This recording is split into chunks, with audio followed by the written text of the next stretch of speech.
Wednesday Night Rugby on Off the Ball. With Vodafone, official sponsors of the Irish rugby team. We all belong to the team of us. Welcome along, Wednesday Night Rugby. We have in studio Mr. Ruaidhri O'Connor of the Irish Independent. Hello. Hey, Joe. And Keith Wood, you're there, I would presume, somewhere out there? In the ether, somewhere, Joe, in the ether. Well, it's great to have you with us. Andy Farrell's named a 37-man Six Nations squad. It's all getting very real. Spring is on the horizon. This is a nice time of the year, Keith. The darkness of January left behind. Six Nations in the air. Yeah, it's still dark, Joe. Right, okay. Let's go. Let's go a negative route then. No, I'm not going down the negative route. I love the Six Nations, and I still think there's levels of doubt that hang over it because of COVID and all that, and we're hoping that some of the restrictions are all moved in time, that we have full grounds, because it's hard watching over in England when they have full grounds and we don't here, and we're hoping everything is right and proper for that to be the case. But I love this competition, love the rivalry, love the kind of the craziness that goes with it, and equally well, I'm excited. And I'm excited because I think Andy Farrell has given us reasons to be cheerful in the manner in which he went about the autumn and the style that Ireland chose to play. And I think it's that cheerfulness continues when you look at the squad. There's an awful lot of younger guys in there than there has been, and it's great and heartening to see that. You know, we often tend to get this in the year after a World Cup, but now if we can get it a year and a half before, I think we're in a better position. So yeah, I think it's decent. Yeah, he's given 20 debutants first caps in 2 years, which isn't bad record. I was just reading today, Rory. So his 37-man squad. Well, the headline news is that Mac Hansen is in and Michael Lowry is in. They are the uncapped players, the only two uncapped players. And they have both trained in the past, Hansen in November, Lowry in the summer. The other headline news, James Lowe, muscle injury out of nowhere. We hadn't anticipated that news. And of course, Jacob Stockdale took everyone by surprise with a picture in his surgery gown this week as well. So he's out and possibly for the season, certainly the Six Nations. Cian Prendergast of Connacht is in as a development player, and might mention as well Kieran Treadwell recalled Jack Carty, last of his 3 caps in 17. Yeah, Ultan Dillane with La Rochelle in mind now. There's no love, it's over. Yeah, instant cutting. No Simon Zebo. Out halves you mentioned. Jack Carty is in. Johnny Sexton of course is in. Joey Carber's in. Yeah, him and Ian Henderson are interesting because neither of them have really played recently. Henderson hasn't played since the All Blacks game, if I remember correctly. So the fact that they have, they've ruled James Lowe out with a muscle injury, but they're confident enough that Henderson and Carberry can play a role. And you presume, because they change the squad as they go on, you presume they feel they can play a role in those first 2 games. Otherwise, there's no point in calling them up. So that's pretty encouraging. That of the 23 that played against the All Blacks, if we think that that's the starting 23 or the first choice, only James Lowe is absent from that 23, which there's a lot of stability. A lot of the changes that you've mentioned, they're kind of fiddling around the edges of a very strong core, and it's a really strong place to be going into a tournament like this. It sure is. I'll give you the full squad. Just, I'm sure lots of you listening haven't heard it yet. My apologies. This is an alphabetical order, so if you're trying to just do this in terms of positions, best of luck to you. So the backs, first of all, Bundy Aki is in. Robert Balakoon, after his brilliant form of late, is in. Joey Carberry, he fractured his elbow against Wasps, that memorable day at Wasps, so that's why we haven't seen Joey Carberry since. But Carberry is in. Jack Carty, very much in on the back of his form. 10 caps to his name, Jack Carty.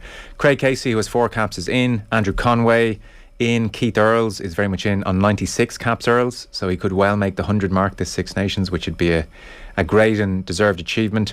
Jameson Gibson Park, who had that great November, in. Mac Hansen in, uncapped. Robbie Henshaw, of course, in the form of his career, really is in. James Hume, no surprises, in. Hugo Keenan, of course, just 16 caps. Hugo Keenan, he feels like veteran, reliable old stager back there at this stage. Jordan Larmour, going to have an interesting Six Nations maybe. And Michael Lowry, also in with Conor Murray, Gary Ringrose, of course, and Johnny Sexton. So no Simon Zebo. We mentioned Stockdale. No Kieran Frawley, no Harry Byrne. Rory. Presumably game time awaits them at Leinster. This is the thinking. Yeah, I think Frawley can be, consider himself unlucky. He played against Montpellier on Saturday, and for all that it was worth in that, turkey shoot, played quite well, and has, when Leinster have been able to play, he's played. I guess just the lack of games have probably caught up with him, and there are centres ahead of him, and it does. There are games going to go ahead from the URC during the Six Nations. Harry Byrne hasn't really played at all. I think he's got 1.5 games since he's come back, and they didn't go particularly well. Before the November internationals, he hadn't really played either. He really could benefit with a couple of games, and we think we're probably going to get Leinster Ulster and Leinster Munster during the Six Nations, so they're going to be good games as well for them. Even they won't be the top level of those games that we normally are used to. They will be good games. There'll be the Sigma Lions are coming over to play from South Africa, all going well. So there will be a run of games for those players, and I think for a young guy, you're nearly better off being out of this Ireland squad in some ways, and rather than holding tackle bags for 8 weeks of Six Nations training camp, as beneficial and as great an honour as that is, you might be better off just playing 5 games in 6 weeks and actually building into a season and trying to get on that plane to New Zealand if that goes ahead during the summer. Keith, I'll come to the forwards. Anything in the backs catch your eye? Yeah, for me, Kieran Frawley, look, I think he stood up pretty well over the last while. I think he's been leapfrogged a little bit by James Hume, who I have to say offers something very different, and he's got a step to die for, and I just think that makes it more interesting. But as a second playmaker, Frawley would be the guy that I'd be looking to have there. I'd like to see him in the squad because I think we're a stronger team if we have that. Yeah, I'm interested what Rory says in terms of the matches that may be filled in there, because that could be the good rationale that sits behind it, because without that I'd have had a couple of other players inside in the squad as development players, and just to try and see what they could learn and get there. I'd like to see a couple of the out-halves from Munster up there, Crowley and Ben Healy in particular, I think. I'd like to see Nathan Doak in there, but if they're going to play a lot of matches, maybe they're better off playing the matches. But I do think that there is, I'd go back to a comment Peter O'Mahony said when he came off the autumn internationals, it was the most enjoyable time he'd ever had in an Irish jersey. And so if a guy that's seen it all and captained the Lions and that's his attitude, you'd like to see some young guys get exposed to that as well. So the point you've both made about games for the players left out notwithstanding, if there has been a leapfrogging here, Keith, it is Harry Byrne who was in November and Jack Carty who wasn't. That's been reversed, and I think comment though. Yeah, I think you could say though on both fronts, Byrne's lack of form the few times we've seen him and Carty's obvious form of late, that decision had to be made really, unless you're really doubling down on planning for the World Cup and prioritising Harry Byrne. No, I think Harry Byrne needs to play rugby and play an awful lot of it. He's not playing a huge amount of it, and we've discussed this often, but the view is that he has a high ceiling. Now, that's people who see him all the time and play with him all the time, and he does show glimpses from time to time, but he needs to play a concerted amount of rugby. Jack Carty plays week in, week out, and it's actually something we were going to touch on a couple of weeks ago. We got caught up on something else, but and I'll just talk about Harlequins just for a second. Their key players play every single game, and they play nearly 80 minutes of every single game. So you'll have Joe Marler there, you'll have Dom Brandt, Kerr, Smith, Esterhuizen in the centre. They play every game, pretty much. And that gives the team that core security of knowing that they're there. There is a huge amount of chopping and changing, and we understand why there is at different times, but there has to be, people have to get a chance to have a run, or else they have to move, because nobody wants, and you mentioned it, nobody wants to be a tackle holder anywhere. They want to play rugby. These are rugby players, they're not rugby trainers, and that's tough, because all the provinces have very big squads, 45, 50 players. It's very hard to get game time for all of them, but their job is to play rugby and not just to train rugby. As an aside, do you think it's shortening those English careers, playing week in, week out? Well, the guys I mentioned it have played a lot, and I know the game has changed a lot, but I would have played a huge number of games in the season. The most I played in one season was 42 matches. I averaged around 35 matches a season for 5 years. You can do it. You do pick up injuries, and sometimes those injuries are the break you need as well. And the game has become far harder now, and so you don't need to be playing that number. But I don't know whether it's shortening them, but they seem to be getting the performances out of those players that they need and require. The forwards then, Rory. So Ryan Baird is in with his 6 caps already. Finlay Bealham in. Byrne in great form is in. Jack Conan very much in on the back of his Lions tour. Gavin Coombs is in with his 2 caps. Caelan Doris, I mean, you're really hoping he gets a good run this year. Tyke Furlong is in, calf muscle or no. Cian Healy in. Ian Henderson, again, question mark over his fitness. Rob Herring is in. Ronan Kelleher, of course, is in. 16 caps to his name. Dave Kilcoyne in. Peter O'Mahony. Tom O'Toole is in. Andrew Porter with 40 caps now. Andrew Porter. James Ryan also on 40 caps. Dan Sheehan with his 2 very much in. Nick Timoney in. Kieran Treadwell back in for the first time in a couple of years. And Josh van der Fleer very much in good form. 35 caps to his name in. Is there any case here who's been badly mistreated looking in from the fringes? There's usually there's a cause du jour usually with these things. Yeah, we haven't found them yet. I think Ross Maloney's a bit hard done by. I think Treadwell's been going well for Ulster. Wycherley in Munster and Ross Maloney at Leinster, to me, are better players. And Maloney in particular he was picked in the summer squad and didn't get a cap, and we interviewed him. His grandfather played once for Ireland, and he really, it was his kind of almost a fulfilling of a destiny for him to get that cap, and he didn't get it. And he's come back, he looks a bigger player, he looks fitter, he looks stronger, he's a real leader for Leinster. And I thought he was, again, in a turkey shoot, he played very, very well on Sunday, and has played very well all season. I think he's quite unlucky, but Treadwell is an interesting case. He's got the size, he looks like an international rugby player, he just doesn't always play that way. In recent weeks he's been kind of, I think against Leinster in that game in the RDS, he was key to that win at the RDS. I think he's been big in a couple of big games. He's an interesting one, but he's behind the triumvirate who are going to be in the matchday 23, who, if they're fit, in Byrne, Henderson and Ryan. And this is the thing, there's no, Carty was probably the cause celebrity, for the last while. Right now there's no one apart from maybe Frawley, but again, it's, he's making up numbers rather than being in the mix for that 23. I think the 23's relatively nailed on at the moment, so it's hard to make a major case for anyone. I think Maloney, could consider himself hard done by, but that's about it. I see a message in on YouTube, Keith, wondering about Simon Zebo, who was involved in November, but he's done little else 15 minutes since this entire season. It hadn't gone for him, so he doesn't have enough credit in the bank probably at this stage to force his way in there. Again, I don't think he's played enough rugby. Yeah. We've seen him for maybe 20 minutes or whatever.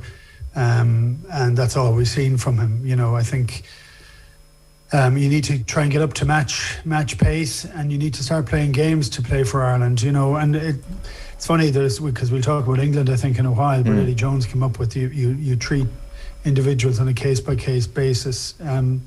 That is the case. That's, people always say it's fair. It's rarely fair. There's people play favourites, but also they know what people have done. They know how much they've played. They know what they have that's possible. And sometimes you need to be reminded of what you can do. So how could you not pick Balakoon, and or Lowry with their performance last weekend, setting the place on fire. Now, it's not just built on one performance, but for me, I think Balakoon, as a serious athlete, could do an awful lot of damage. I thought he was imposing in the game, and hope to see an awful lot more of that. Okay. Let's move on to England then. We're not going to go through every Six Nations squad name this week, but England at a very interesting point. A 36-man squad name by Eddie Jones.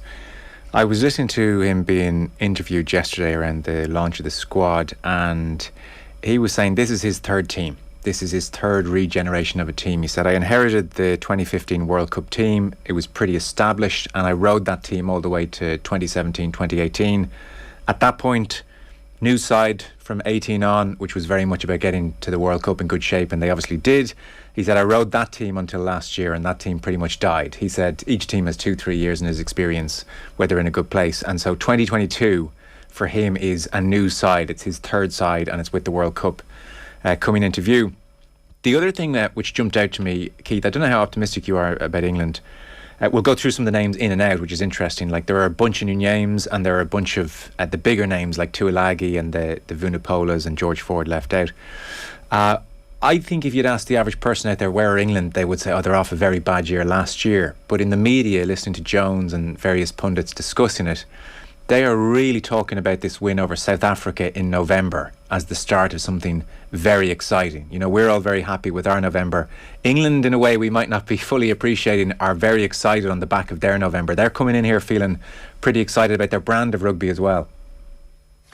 Yeah, I mean, I think it's very hard to get too excited for one performance. I looked at them in the autumn. I thought they were a bit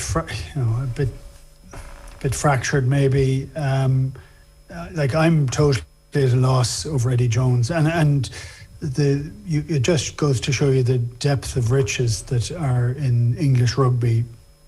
You know, with 13 teams and the amount of players that come through that system, to be able to discard some of the players that he does, changing a team every 2 years. That's very brutal, but there's very, very few teams, if any, that do that. You know, you tend to get players that get up to standard, and you try and get the most out of them, and you try and bring new guys in along all the time. But to not pick George Ford, who has played just beautifully all season, I mean, really, really has. Farrell has been out injured. He's back in as captain. Obviously, you want to have Smith in there because he's class. But they've brought in, who is that young guy from Bath? Oh yeah, he's got a hell of a name. Orlando Is it Bailey? Bailey, yeah. Yeah. Like, I've seen him play, but he hasn't stuck out for me now. But again, they say there's a great talent. But I think, yes, that's fantastic. Bring him along. Have him there. He's your development guy. But what happens if Farrell is injured? What do you do then? Just say, yeah, George, you weren't good enough last week, but we'll bring you in now this week. And of course he'll come and do it. But, you know, and there's just an awful lot of players have fallen by the wayside. So, look, I think it's hard. He has been proven to win and win often. But I don't know that I necessarily would like the manner in which he does it. I think it would be an uncomfortable place to be in his squad. And I know there's criticism sometimes that it's harder to get off squads than on. And I'm not saying that either. You're still looking for a high level of performance. But I think there'd be a lot of queries if he doesn't get it right this year, because England were abject in last year's Six Nations. So it needs to turn around very quickly. He's taken a fairly big gamble and a big risk with it. And I can't say on his head will be it, because he'll be there until the World Cup anyway, but you could destabilise confidence in players. It's a really interesting selection. I thought, yeah, they're good players, but it was the whole scale raft of changes I thought was the most unusual part. Well, in his time as England coach, he's had 180 different players in his squad. So, I mean, he goes through players. On Orlando Bailey, for instance, who's just 20 and at Bath, as opposed to George Ford, top of the table. The logic on Bailey, it seems, is he can play 10, 12, 15. So, again, with World Cup now a big priority for Jones, that's a nice utility player. So let's get him up to speed. So this is clearly how he's thinking, Rory. I mean, people may not have seen it. Tuilagi is very much out, but if he gets a bit of game time, he may come back in. So it's not that Tuilagi's been written off. Same for Elliot Daly and same for Sam Underhill. But certainly it seems George Ford out, the Vunipola's out. 6 uncapped players, like there's Luke Northmore, who's 23, scored 10 tries in 13 appearances for Quins, and potential in midfield. So that, you know, there's so much talent coming through. The composition there in midfield, it does seem like he's looking at Smith certainly at 10, Marcus Smith to continue at 10, Farrell at captain 12, and maybe a Henry Slade, for instance, at 13. But that overarching idea of regeneration, it's my third team, it's now you think 2019 territory, but it's now World Cup coming into view for Jones. Maybe he had no option given how last year went, but to try something like this, I don't know. Yeah, it's just interesting the way he lays it out and the way he explains it. Is, you know, there's a lovely clarity to it, and it makes sense. You know, when you explain it there's an awful lot of sense to it, and then you look at the actual decisions and the players that he's leaving out, and scratching your head at how players of that quality could be jettisoned. I mean, Ireland just don't have the luxury to. I mean, I was one of the people who would have said maybe we should move on from some of the senior players after the World Cup, but Andy Farrell has instead wrapped them around them and made them key parts, even off the bench, as part of his team, because he feels, with the player base that we have, they're still my men. And whereas Jones is able to cast these guys aside and move on with his squad, and it hasn't worked for him really. I mean, that South Africa game, if Andre Pollard had kicked his goals, they lost. They didn't play particularly well. They played very containing, kind of. I think South Africa had all the ball. They were brave at times, but it wasn't. Like Ireland's performance against New Zealand was a complete performance. That South Africa game, England, hung in there by the skin of their teeth and then won it at the death, and there's something to be said for that. But it wasn't the performance that you would build your entire World Cup hopes on, even though you've just beaten the world champions. The tight five that they had in November, they were missing players, but it didn't look like a fearsome English tight five of old, which their tight five in that 2019 cycle was a bruising, really, really exceptional at times, until they got found out in the World Cup final by the South Africans, who were just a different level. So they're always interesting. He makes this tournament so much more enjoyable from a media perspective, because he makes you think about things differently. He throws out, 1 week he'll be throwing out all sorts of things, the next week he'll go quiet, but he has made England very, very interesting at all times. And at this point of the last World Cup cycle, he had his terrible year when Ireland hammered him to win the Grand Slam in Twickenham, and he said they subsequently said that they basically had trained harder because they were ditching the Six Nations and going for the World Cup. Now, whether he's changed his thinking and all that, I don't know, and whether you can believe half the stuff he says, I don't know either, but he's certainly thinking about things differently, and it's a very interesting contrast in styles as to, like, the French basically built for the World Cup from the start of the cycle and threw a lot of young guys in. He's doing it slightly more gradually.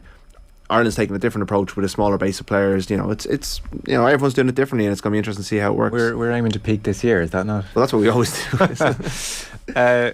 On Owen Farrell then, Keith, just the last point, he is the exception here that proves the rule. So again, like Jones admitted several times, and again this week, he underestimated what the Saracens players were going through. He underestimated their ability to go from playing very little rugby to getting up to speed, and so he's held his hands up on that one. But he's really backed Farrell here, who's been injured for the last couple of months. He got injured in the November internationals, had ankle surgery. And you referenced this line earlier in the conversation. Jones was asked, well, like, geez, you've brought back Farrell and he's captain.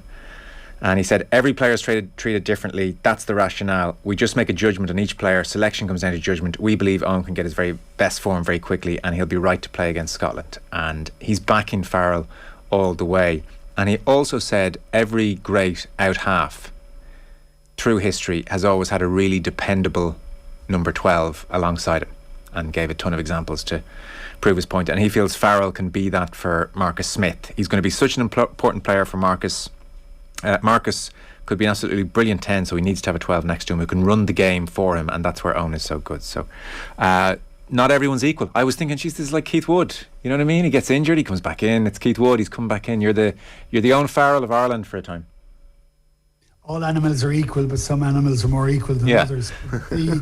I think captains and coaches get on as well, and not just get on, but are on the same wavelength and can get the best out of them. So it's funny, I always thought Farrell was an unusual choice as captain, because he's very fiery and I would say has kind of poor tackle technique, and so is a risk, and making him captain may make him into a better player. I still think there's a risk to it because he's been injured and hasn't played, and ankle injuries are notoriously difficult, so he must know and trust him that he's training very well and he's going to be fine, and if you want to continue that link to me coming back, having not played for a long time, I was certain I'd be fine, and I trained hard enough and did enough really, really hard work before that World Cup to prove that I'd be able to play and play well at it. So that's a trust thing, and you don't trust everybody the same. You don't know them the same. You haven't been through the same things together. For me, I'm just, they're picking him as a centre. Marcus Smith is the most outrageous natural player. So he can have stability outside him, but Farrell has to be able to read what Marcus Smith is doing, because he could go off and do anything. And one of the joys of watching Quins at the moment is that every guy is ready always for whatever the hell is going to happen. There's very little structure. So would you put that phrase along with Farrell? And I don't know that you would. Interesting. Well, they've Scotland first up, and obviously they're out for revenge, so that's going to be a tasty first Saturday with Ireland-Wales, and then Scotland against England. We'll get on to all that in due course. So that's the Six Nations, a little whet the appetite chat, some squads being named. Heineken Champions Cup this weekend. Bath against Leinster, 1 o'clock Saturday. I appreciate I'm not a disinterested party here, but if you're looking for free-to-air rugby, that game is free to air this weekend, which isn't always the case with the Irish provinces. You get that on Virgin. Ulster Claremont, 5 o'clock on Saturday. And then on Sunday, here on Off the Ball, we have a double header, which is great. So we'll have the Stade Connacht game. That's at 1 o'clock. And then we'll have Munster Wasps, which is 3:15 on Sunday. Munster and Ulster, as we know, already through. And Leinster and Connacht need 1 point each apiece. But certainly in Leinster's case, they're looking for, I would think, all 5 and trying to ensure home knockout stages. What to say about the Heineken Champions Cup round 4, Rory? Kind of starts now, the whole thing. I mean, the first 3 rounds, everyone in the tournament has a chance of getting into the knockout stages. Even Montpellier, who stank the joint out at the RDS. They had a very good 28-0 win, I see, at one stage. Well, that's the only reason they have a chance. Well, actually, Ospreys, who I think have 0 points, are still with a chance of getting all 24 teams are still in with a chance. All teams. And even if you can't get into the Champions Cup quarterfinal, last 16, you can get into the Challenge Cup. Only 2 teams exit Europe at this stage. Right. And what they've done this year, and which is why the pool stages have been so poor and why we're all wondering whether Europe is worth it anymore, is that they have backloaded everything into the knockouts. And I think when we get to the knockouts, all of this criticism of the tournament will kind of be forgotten, because the knockouts will actually be very good. Yeah. 2-legged round 16. I did it kind of as it stands, who's playing who, and they're all good games. There's no bad games in there. GAA Football Championship parallel here, isn't there? Well, there is. The clubs loved it because it was a COVID thing last year, and they went round 16. And they realised that this is far more interesting than pool games, and the broadcaster liked it as well, so they've gone for it. And they've kind of ruined the pool stages to a degree, but the back end of the tournament will be good, because there will be a lot on the line. And I hope I'm right on that, because we don't want to diminish this tournament any further, and than Montpellier did on Sunday, and other teams have done. But the jostling for position begins this week. The draws will be known. There'll be something to look forward to. And like Wasps, who I presumed when Munster secured a bonus point win away to Wasps with their with that team that they brought over, that Wasps were done. Like, Wasps were beating Toulouse and are coming over looking for a last 16 place themselves. So, and then if they beat Munster, then Munster are in trouble for a home run. So there's loads at stake this weekend, despite the fact that no one's gone out of the tournament really. And the fact that all 4 provinces are going through is great. I mean, it's a 16 team knockouts, so it's a bit different to what it was previously, but still there's history there for Connacht, and all 4 teams will have something to look forward to once the Six Nations is over as well.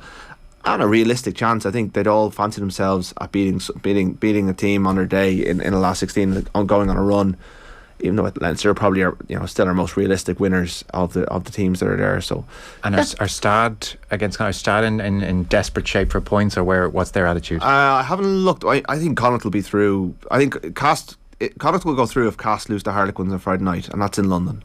So Connacht will, I think, unless Cast do what Cast have never done before, and go to London and show up with their first team and go for it, and maybe they will, because they've got a chance of a home gate in April. Connacht will probably get through. But I haven't looked at Stade's position, but I like everyone, if they win, they can get into the knockout stages. So it's worth it. But they're Sunday, aren't they? So they'll know where they stand by the time it kicks off. And they're Sunday 1 o'clock. So I think all 4 will be through by Friday night pretty much, because Harlequins beat Cast, then Connacht are through, and Leinster need a point, but really points difference means they're already through already. They're about 100 points ahead of, I think 167 points ahead of their nearest rival. There you are, Keith. All the intrigue will be done by Friday night from an Irish point of view, so buckle up. Yeah, pretty much. Very comprehensive, Rory. I think the I'm not saying that the rest of it wasn't exactly accurate, but the most accurate part of that is that the interest will happen once it gets to knockout. That's the real start of this competition. I understand why they've done it. I haven't been that critical of it. The uncertainty around COVID has been incredibly damaging to it. I still think EPCR got it entirely wrong with Leinster, giving that result to Montpellier that just didn't make any sense in terms of fairness. So, look, I think Leinster will do great things this weekend, and everybody will be kind of preparing themselves for Six Nations, and we'll have 4 teams in it. Yeah, I think that's the reality. There's only so much we can try and drum this up or labour the intrigue when there isn't a huge amount from an Irish point of view. I guess Leinster are where they are, and bigger days lie ahead for them. Great for Connacht. Munster, despite all the criticisms going through. Ulster in many ways are playing with the most eye-catching panache, unexpectedly, and on their bad days they're quite bad, but geez, when they're good, they're good. Oh, absolutely, yeah.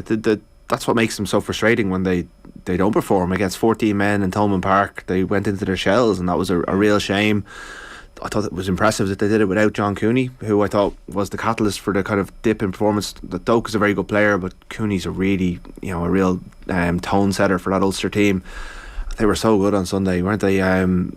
I love the way Lowry played. I love the way Balakoon approached it. Ethan McElroy's, he's one who possibly is a bit unlucky. Another young player with a lot of upside in him. Hume has been brilliant all year. They were missing McCluskey, but Stuart Moore was really good. That Ulster Academy's starting to turn. Certainly in backs, yeah. They're not getting great reward in the forwards, but their quality of backs they produce. And in fairness, they've always produced really very good backs for the last 10 years. Get a few Leinster players, a few South Africans. Well, yeah, you build your pack in that way, That's joking before kind of the model before the avalanche starts. That's kind of the model they've had. Like their pack is very much kind of Ian Henderson plus a load of guys they've recruited, then their back line is very much homegrown apart from Billy Byrne. So it was very, very, very, very impressive. I mean, Northampton are one of those teams that never show up in Europe, so you can't get too carried away. You got to back it up this weekend. You got they could be in Ireland for the quarter-final, semi-final if they get the highest seeding possible. Kingspan Stadium for win your last 16. Kingspan Stadium quarter-final. Yeah. Aviva semi-final potentially. Big earner for the club. Bring loads of people down from Belfast. And if Ulster at home in a semi-final, you could be looking at a final and a trip to Marseille, and then all bets are off for that. So they're in a really, really strong position. As are Munster are in a really good position as well, despite everything that's going on around them, and despite their own performances in some ways. And I don't think Munster will get that. They'll get a home quarter final based on where they are now. I can't see them getting up to second, which could get them that home semi final. But they're still in a very good position. Okay. Well, fellas, we're going to have to leave it there. Rugby coverage, as ever, was brought to you by Vodafone, official sponsor of the Irish Rugby team. Team of us, everyone in. That was Rory O'Connor of the Irish Independent and Keith Wood. Wednesday Night Rugby on Off the Ball. With Vodafone, official sponsors of the Irish Rugby team. We all belong to the team of us.